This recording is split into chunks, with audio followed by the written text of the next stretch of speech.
Salut à tous, c'est Aurélien, bienvenue dans cette nouvelle vidéo dans laquelle on va parler crédit immobilier. Je vais vous donner 5 conseils pour obtenir plus facilement son financement. Prenez un petit café, installez-vous tranquillement sur votre canapé et je vous dis à tout de suite. Pour commencer à investir dans l'immobilier, ce qu'il faut savoir, c'est qu'il y a une étape incontournable par laquelle vous allez devoir passer. Et cette étape, elle consistera auprès d'une banque à obtenir un crédit qui vous permettra de financer la totalité de votre projet. Et pour obtenir plus facilement votre crédit, il faudra vous y préparer afin de mettre toutes les chances de votre côté. Et c'est ce que nous allons voir dans cette vidéo avec les 5 conseils qui vous permettront d'obtenir plus facilement votre financement. Conseil numéro 1, savoir gérer ses comptes. Ce qu'il faut savoir, c'est qu'il y a une règle à laquelle vous ne pourrez pas déroger avec les banquiers, ce sera de justifier d'une bonne santé financière. Alors qu'est-ce que j'entends par là ? Quand vous allez à un rendez-vous pour obtenir un crédit immobilier, le banquier va vous demander vos 3 derniers relevés de compte. Ça lui permettra de voir comment vous gérez votre argent, de connaître un petit peu votre train de vie. Et grâce à ces 3 relevés de compte, il faudra prouver au banquier qu'avec vous, le risque sera limité et que vous savez gérer votre argent. Si vous avez tendance souvent à être à découvert, ce que je vous conseille, ce sera de changer vos habitudes. Tout ce qui sera dépenses superflues, tout ce qui est sorties, restaurants, cinéma, j'en passe. Pendant 3 mois, vous prenez votre carte bleue, vous lui faites passer un petit séjour au fond d'un tiroir et vous verrez votre compte bancaire s'en portera vraiment mieux. Tout ce qui est crédit consommation, éliminez tout ça. Tout ce qui est dette, mauvaise dette, vous éliminez tout. Alors si vous avez acheté une voiture à crédit, une jolie voiture, c'est cool, ça fait plaisir, on en met plein la vue aux copains, on se sent bien dans la voiture. Mais le problème, c'est que ça peut également vous bloquer. Quand vous allez à un rendez-vous, quand vous dites que vous avez un crédit consommation, la plupart du temps, ce n'est pas forcément bien vu. Alors si j'ai un petit conseil, si vous avez acheté une voiture, il faudra la vendre. Conseil numéro 2, se créer un apport. L'idéal pour la banque serait d'apporter au moins 10% de la totalité de la somme empruntée. Bon, évidemment, si vous voulez mettre plus, ça aidera encore plus, évidemment. Et cet apport, en fait, il vous permettra de financer certains frais, comme des frais de notaire, des frais de dossier, des frais de garantie. Donc, si vous mettez un apport, ça aidera grandement au fait d'obtenir un crédit. Ça montrera et ça prouvera surtout à la banque que votre projet, il est réfléchi et que surtout, vous savez épargner. Et ça, la banque, elle adore ça. Conseil numéro 3, avoir des revenus réguliers. Alors la banque, quand vous arrivez pour faire un crédit immobilier, vous lui dites que vous avez un CDI, alors là,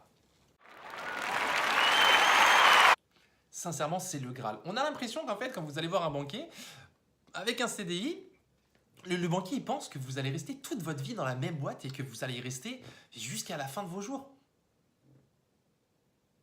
Petit conseil pour les jeunes actifs et les nouveaux diplômés, n'hésitez pas à appuyer sur le fait que dans votre boîte, il y a des possibilités d'évolution rapide. Essayez d'appuyer ça avec quelques chiffres, vous allez voir, ça marche plutôt pas mal. Et dites-lui aussi que le salaire d'aujourd'hui ce ne sera pas le salaire de demain, comme vous allez évoluer. Il faut savoir amadouer le banquier, ça fait partie du jeu. Conseil numéro 4, préparez tous vos documents quand vous avez un rendez-vous avec un banquier. Parce que quand vous allez à un rendez-vous, le banquier va vous demander certains documents pour constituer votre dossier. Et si vous oubliez quelques documents, la banque elle perd du temps, le banquier il n'aime pas trop ça et il devra vous courir après pour tel ou tel papier. Ça, c'est non, non et non. N'hésitez pas aussi à ajouter quelques documents supplémentaires si vous avez un PEL, si vous avez une épargne. Voilà, tout ce qui peut vous aider à obtenir votre crédit, n'hésitez pas à le mettre en avant. Comme j'aime bien le dire souvent, tous les coups sont permis pour prouver à la banque que vous êtes vraiment l'homme de la situation et que vous avez les reins solides pour supporter un crédit immobilier et que votre projet vraiment, il est béton, c'est du béton, béton, béton. Si ça vous intéresse, juste en dessous de la vidéo, je vous ai notifié tous les documents qu'il faudra apporter au banquier lors d'un rendez-vous pour un crédit immobilier. Ça, c'est cadeau. Et conseil numéro 5, dernier conseil, utiliser un courtier, oui, mais non. Ce qu'il faut savoir, c'est que quand j'ai acheté mon 2e et 3e bien, mes 2 derniers, j'avais fait appel à 2 courtiers. Donc j'étais parti les voir, ils m'avaient dit écoutez, votre dossier est un petit peu ric-rac, on croit en votre projet, mais le dossier peut être difficile, mais on va quand même se battre et le défendre. Donc moi je les laisse travailler et quelques semaines après, les 2 me recontactent en me disant que finalement ils avaient eu des réponses négatives et que leur partenaire ne les suivait pas sur mon projet parce qu'ils trouvaient ça trop risqué.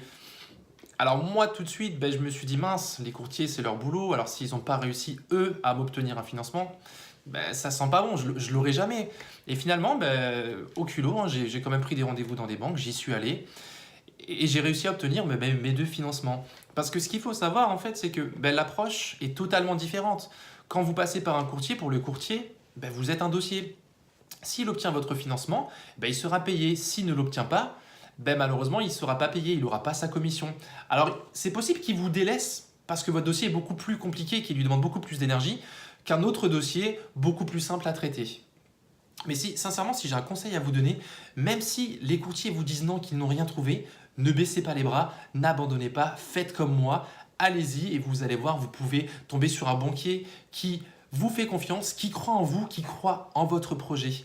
Et n'oubliez jamais, jamais qu'il suffit d'un seul oui pour vraiment commencer à investir et vivre pleinement sa vie d'investisseur. Voilà, j'espère que cette vidéo vous a plu. N'hésitez pas juste ici à vous abonner à ma chaîne. Retrouvez-moi également sur les réseaux sociaux et je vous dis à très très vite. Ciao.